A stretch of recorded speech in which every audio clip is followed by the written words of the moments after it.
Salam dan bahagia, kami kelompok 6 dari Teknik Industri kelas A, mata kuliah teori proses manufaktur yang terdiri dari 3 anggota, akan menjelaskan tentang proses manufaktur plastik, yaitu proses blow molding. Adapun pembahasan yang akan kami bahas pada video ini, yaitu diantaranya, apa itu blow molding, sejarah metode blow molding plastik, mekanisme sistem kerja blow molding, 3 tipe proses blow molding plastik, produk yang dihasilkan dari proses blow molding, material yang digunakan pada proses blow molding, dan keuntungan menggunakan blow molding. Saya Reza Hamid Triwibowo, NIM 20200012014 dari kelas A. Apa itu blow molding? Blow molding merupakan proses pengolahan plastik yang melibatkan pemanasan plastik tabung, dikenal sebagai preform atau parison, sampai pada titik lelehnya, dan kemudian memasukkannya ke dalam rongga cetakan atau mold. Kemudian, kompresi udara digunakan untuk mengembangkan plastik lunak seperti balon, sehingga mengikuti bentuk rongga dalam dari mold. Banyaknya plastik yang digunakan dan besarnya tekanan udara akan menentukan ketebalan dari produk akhir. Sejarah metode blow molding plastik. Metode blow molding plastik berakar pada metode peniupan kaca, di mana seorang pengrajin akan memanaskan kaca hingga titik lelehnya dan kemudian meniup melalui tabung untuk mengembangkan kaca tersebut. Proses ini telah ada sejak tahun 1800-an, namun metode awal ini belum cocok digunakan untuk produksi massal. Pada tahun 1930-an, dikembangkan mesin komersial yang memungkinkan produksi botol cetak tiup secara massal. Namun, bahan yang tersedia saat itu masih belum terlalu kuat, sehingga produk yang dihasilkannya pun kurang berkualitas. Prosesnya juga masih membutuhkan waktu terlalu lama, sehingga belum terbilang efektif dalam produksi skala besar. Blow molding mulai populer digunakan dan menjadi prevalensi industri manufaktur plastik seiring dengan ditemukannya low dan high density polyethylene. Penemuan tersebut kemudian berhasil merevolusi banyak sektor industri, termasuk industri pembotolan minuman ringan dan industri otomotif. Mekanisme sistem kerja blow molding. Menurut penelitian yang telah dilakukan oleh David Kessmer 1992, blow molding merupakan suatu metode mencetak benda kerja atau produk berongga dengan cara meniupkan atau menginjeksikan udara dengan tekanan tertentu ke dalam suatu material. Pada umumnya, material yang digunakan berupa plastik. Proses blow molding menggunakan cetakan yang terdiri dari 2 belahan atau sisi cetakan mold yang tidak menggunakan inti, sehingga bentuk produk dari proses blow molding merupakan produk berongga. Material plastik akan keluar dan secara perlahan akan turun dari sebuah extruder heat. Kemudian setelah cukup panjang, kedua belahan cetakan atau mold akan menjepit bakalan plastik tersebut hingga menyatu, sedangkan bagian bawahnya akan dimasuki sebuah alat peniup atau blow pin yang berfungsi untuk menginjeksikan udara ke dalam material plastik yang masih lunak atau bakalan plastik preform tadi, sehingga bakalan plastik tersebut akan mengembang dan membentuk seperti bentuk profil rongga moldnya. Material yang telah terbentuk akan mengeras dan bisa untuk dikeluarkan dari cetakan mold. Hal ini karena cetakan dilengkapi dengan saluran pendingin di dalam kedua sisi cetakan tersebut. Untuk memperlancar proses peniupan atau injeksi, Pada proses ini dilengkapi dengan pisau pemotong pipa plastik yang dapat keluar dari extruder heat yang berguna memotong bakalan plastik. Nama saya Lingga Bintang Pangestu, NIM 20 2001 2027 dari kelas A. Tipe proses blow molding plastik. 1. Extrusion blow molding. Extrusion blow molding merupakan tipe proses blow molding yang paling populer jika dibandingkan dengan proses blow molding lainnya. Pada extrusion blow molding, plastik dipanaskan guna merubah bentuknya yang menjadi padat menjadi cair. Plastik yang telah dicairkan kemudian disalurkan ke dalam mesin ekstrusi. Kemudian udara akan dialirkan lewat mesin ekstrusi ke dalam plastik yang telah dilelehkan guna membuat rongga di dalam plastik. Setelah proses tersebut selesai, plastik yang telah dibentuk kemudian didinginkan dalam suhu ruangan dan dilepas dari mold. Extrusion blow molding biasanya digunakan untuk membuat produk-produk plastik seperti botol air mineral, botol deterjen, botol kosmetik, dan tangki bahan bakar. 2. Injection blow molding.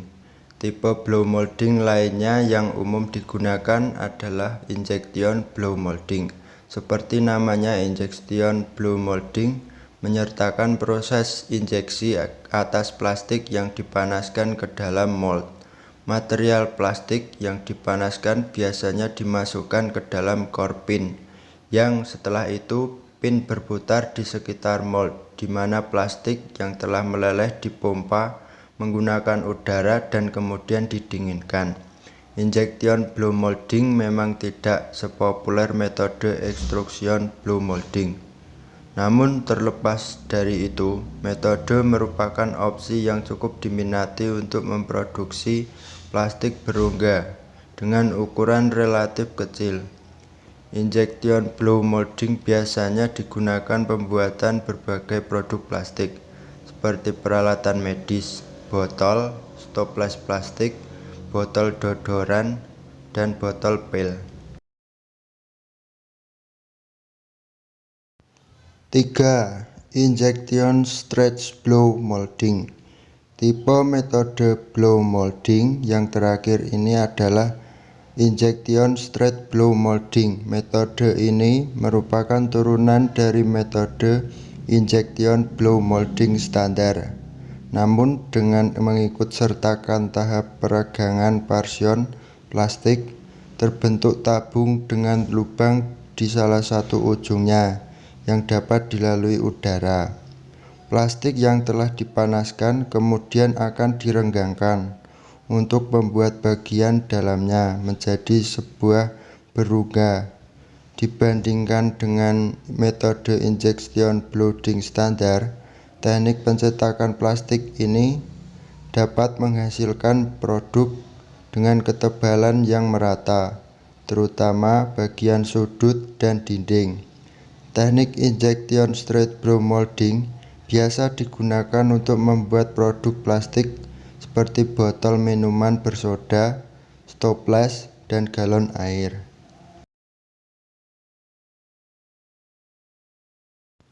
Produk yang dihasilkan dari proses blow molding. Hampir semua wadah plastik berongga dapat dihasilkan dengan teknik blow molding. Berikut ini beberapa produksinya. 1.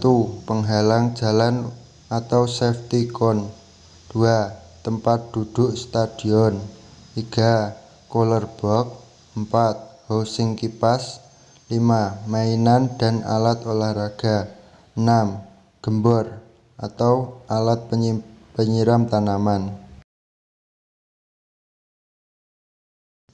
Blow molding juga banyak digunakan dalam industri otomotif untuk memproduksi suku cadang mobil yang hemat biaya. Berikut beberapa suku cadang kendaraan yang lazim diproduksi dengan proses blow molding. 1. Saluran udara mobil.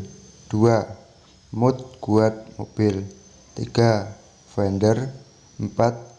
Paneling. Perkenalkan, nama saya Arya Januwira, NIM 2020012012, kelas A. Material yang digunakan pada proses blow molding. Plastik yang cocok untuk proses ini meliputi: pertama, PVC, pipa polyvinyl chloride atau disingkat PVC, adalah pipa yang sangat populer di dunia. Kelebihan dari pipa ini adalah ringan dan kuat, tidak mudah terkena korosi air karena terbuat dari plastik. Yang kedua adalah PET. Polyethylene terephthalate adalah polimer termoplastik serbaguna yang termasuk dalam kelompok polimer polyester. Resin polyester sendiri dikenal dengan beberapa sifat unggulannya dalam segi mekanis, termal, dan juga resisten terhadap zat kimia. Yang ketiga adalah nilon. Nilon merupakan suatu keluarga polimer sintetik yang diciptakan pada tahun 1935 oleh Wallace Carroll di DuPont. Nilon merupakan polimer pertama yang sukses secara komersial dan merupakan serat sintetik pertama yang dibuat dari bahan anorganik, yaitu minyak bumi. Yang keempat, ABS, hydroxyl butadiene styrene, adalah polimer organik pembentuk salah satu jenis plastik. Bahan ini bersifat termoplastik, yang artinya plastik jenis ini dapat didaur melalui proses pemanasan yang berulang. Dikenal dengan ketahanannya terhadap benturan dan harga yang relatif murah. Yang kelima adalah EVA. EVA adalah polimer elastomer yang menghasilkan bahan seperti karet dalam kelembutan dan fleksibilitas. Bahannya memiliki kejernihan dan kilap yang baik, ketangguhan suhu rendah, ketahanan retak-retak, sifat tahan air, pekat meleleh panas, dan ketahanan terhadap radiasi UV. Yang keenam adalah TPE. TPE merupakan kombinasi dengan segmen yang lembut dari berbagai kopolimerisasi, segmen keras atau mixing manufacturing, memiliki sifat karet, ringan, proses mudah, dan termoplastik elastomer yang tingkat fleksibilitasnya tinggi. Yang ketujuh adalah low and high density polyethylene. Yang kedelapan adalah polipropilen. Polipropilena atau polipropena adalah sebuah polimer termoplastik yang dibuat oleh industri kimia dan digunakan dalam berbagai aplikasi seperti komponen otomotif. Yang kesembilan adalah CO polyester. Yang ke-10 COP dan COC. Yang ke-11 adalah polistiren. Polistirena adalah sebuah polimer dengan monomer stirena, sebuah hidrokarbon cair yang dibuat secara komersial dari minyak bumi pada suhu ruangan. Polistirena biasanya bersifat termoplastik padat, dapat mencair pada suhu yang lebih tinggi. Stirena tergolong senyawa aromatik.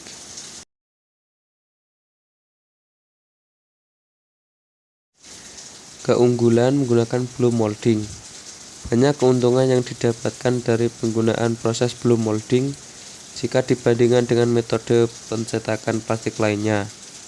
Salah satunya, blow molding merupakan metode alternatif hemat biaya pengganti pencetakan injeksi karena biaya produksi dan mesinnya tergantung dari jenis blow-nya yang relatif lebih murah. Penggunaan metode blow molding juga dapat mengurangi flash atau bulir kecil tetesan plastik yang mengering di sekitar permukaan produk. Munculnya flash pada produk akhir membutuhkan tahap finishing tambahan untuk mengamplas atau menghilangkan flash tersebut, sehingga biaya produksinya pun akan bertambah.